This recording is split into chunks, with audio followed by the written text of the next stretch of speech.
Doctor آفتاب احمد، آپ نے فرمایا کہ اس وقت دنیا میں کہیں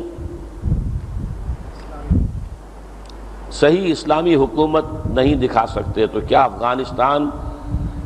طالبان کی حکومت اسلام کے مطابق نہیں ہے؟ افغان حکومت طالبان کی اسلام کے مطابق ہے، لیکن اسلام کا بھی ایک ورژن جو ہے حنفی، حالانکہ اسلام صرف حنفیت کا نام تو نہیں ہے نا۔ جب اہل سنت بھی مانتے ہیں کہ شافعی مسلک بھی اسلام میں ہے،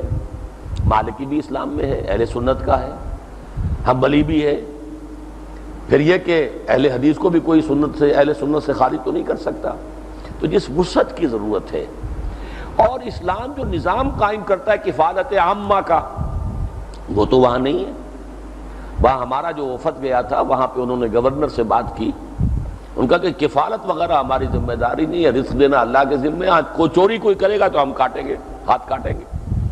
تو یہ ابھی وہ کامل جو اسلامی نظام جو خلافت راشدہ کا تھا وہ ابھی نہیں آیا ہے۔ امید ہے اس اعتبار سے بہرحال وہ ایک بازی لے گئے ہیں